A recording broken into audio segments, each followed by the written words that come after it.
Turma da Automação Industrial do SET. Aqui é o professor Lucas. Estamos com a nossa disciplina de acionamentos elétricos, disciplina do primeiro módulo do nosso curso de automação.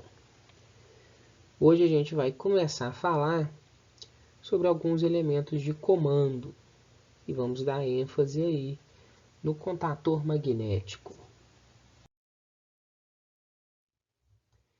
Então, só para a gente entender, o nosso objetivo em comandos elétricos é criar um sistema de partida de um motor, ou seja, de forma bem simplificada, conseguir ligar um motor e colocar esse motor para funcionar da forma que a gente deseja. Dentro desse sistema de partida geral, eu vou ter três circuitos, associados a ele. Eu vou ter um primeiro circuito, que é o que a gente chama de circuito de potência, ou seja, é o circuito responsável pela alimentação desse motor. Vai ser o circuito que vai estar conectando a máquina elétrica à nossa rede de alimentação. Então, é o circuito responsável por levar energia, levar potência elétrica até o motor, a máquina elétrica. Eu vou ter um segundo circuito, que é o nosso circuito de comando. O circuito de comando é responsável por controlar o funcionamento dessa máquina elétrica. Questão de como que ele vai ser ligado, controlar as correntes de partida, correntes nominais da máquina elétrica, controlar sentido de rotação do motor, possível reversão de rotação. Tá? Então, esse circuito de comando, ele controla como que vai funcionar. O nosso circuito de potência transmite energia para que ele funcione. E o nosso terceiro tipo de circuito associado ao nosso sistema de partida é o circuito de proteção. O circuito de proteção, como o próprio nome já traz de forma bem óbvia, ele é para a proteção elétrica do nosso sistema ali. Então, esse circuito de proteção vai trazer alguns elementos para evitar sobrecarga elétrica, sobrecorrentes, tá? Normalmente, muitas das vezes, esse circuito de proteção ele está associado dentro do nosso circuito de comando e ou dentro do nosso circuito de potência. Então, a gente pode perceber elementos desse circuito de proteção dentro dos outros dois circuitos, e não isoladamente a eles. Perfeito? Então vamos conhecer alguns dos principais dispositivos que nós temos em comandos elétricos. Eu trago para vocês aqui os dispositivos de proteção, simplesmente para serem apresentados, porque a gente vai ter um tópico de aula, vai ser o nosso próximo tópico de discussão depois de contatores magnéticos, em que a gente vai discutir esses dispositivos de proteção mais a fundo. Mas eu trago para vocês para que a gente já tenha conhecimento, já ouça falar sobre esses dispositivos.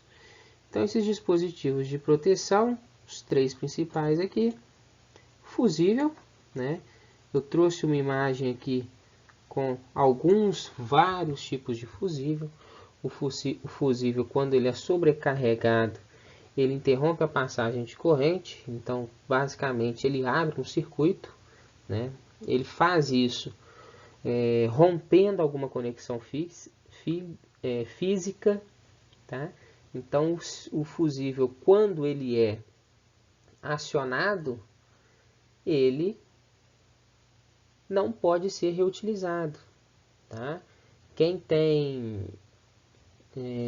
essas réguas, essas fontes de filtro de linha, fontes de linha, em casa aí em que vocês conseguem conectar vários tomadas, vários equipamentos à rede elétrica através delas, os filtros de linha têm fusíveis neles, Então vocês conseguem identificar uma caixinha que vocês conseguem abrir, vocês vão ver um pequeno pedacinho de vidro, que permite a passagem de corrente.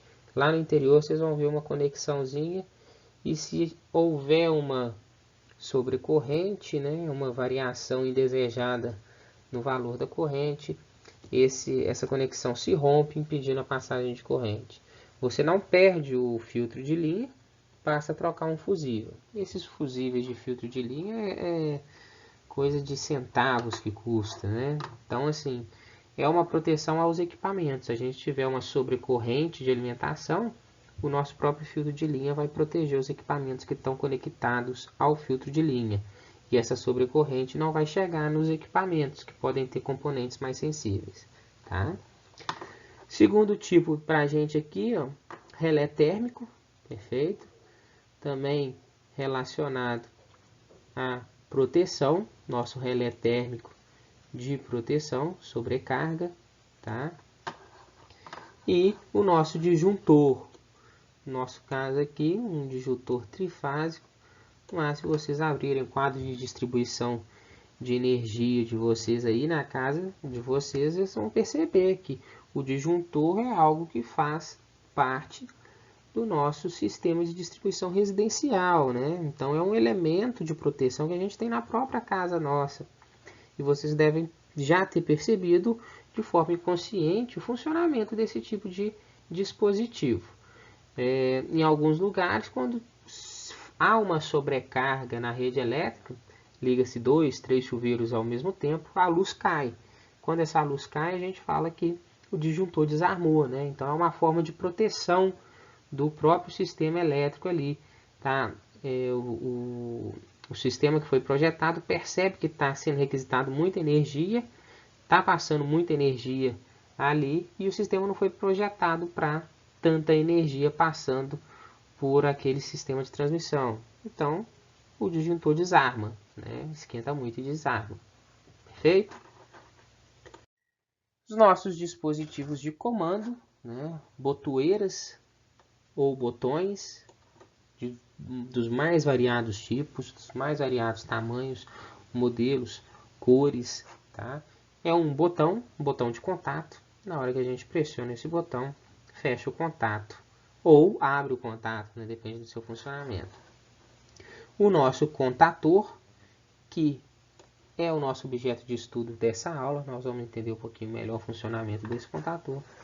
E o nosso temporizador, tá? Então vocês percebam aqui que a gente consegue ajustar os tempos de acionamento desse temporizador, perfeito? Depois de passado o tempo que a gente configurou, ele vai ligar ou desligar, ou permitir ou impedir a passagem de corrente para determinado elemento. Então esses três principais dispositivos de comando que apresento para vocês. Vamos entender mais para frente, com o decorrer do curso, como funciona um a um. E por fim, para a gente finalizar, os três dispositivos de sinalização e medição. O sinaleiro, né? Trouxe aqui alguns tipos de sinaleiro para vocês, tá? Tanto aqueles sinaleiros menores quanto esses maiores, diversas cores. Alguns sinaleiros podem vir acompanhado de sinal sonoro, sem problema nenhum. Alguns sinaleiros estão embutidos dentro dos próprios botões, então são botões e sinaleiros, em que o acendimento deles indica o estado deles, se eles estão pressionados ou não. Perfeito? Voltímetros e amperímetros. Voltímetros são equipamentos de medição de tensão, né? Então a gente vai ter um resultado em volts. Este é um exemplo. E amperímetros são equipamentos de medição de corrente elétrica. A gente vai medir amperes. Este é um exemplo de amperímetro do tipo alicate, tá? Esse tipo de amperímetro alicate, ele é muito não mais utilizado, mas é preferível o seu uso, porque a gente não precisa fazer desconectar nenhum componente, desconectar fios do motor para medir a corrente que está passando em determinado terminal. Basta envolver o fio por esse alicate, né? Então você vai lá e dar uma abraçada no fio e ele já vai trazer o valor da corrente elétrica que está passando por aquele cabo, por aquele fio. Tá? Nós temos um dispositivo que chama multímetro. O multímetro é capaz de medir corrente elétrica, tensão elétrica, capacitância, resistência, tudo em um único equipamento. Mas para a gente utilizar um voltímetro que tem exatamente essa mesma carinha aqui, ó, é muito similar a esse equipamento. Para a gente medir corrente elétrica, a gente precisaria desconectar os cabos do motor e depois reconectar para fazer o motor voltar a andar. Então deixa de ser prático. Então o uso do amperímetro alicate é muito mais prático, né? No sentido da gente não precisar ficar desconectando e reconectando o circuito. Perfeito? Pessoal, eu vou finalizar essa aula por aqui, para a gente não ficar com um vídeo muito extenso. E na próxima aula eu começo a falar, no próximo vídeo, sobre os contatores magnéticos. Até lá!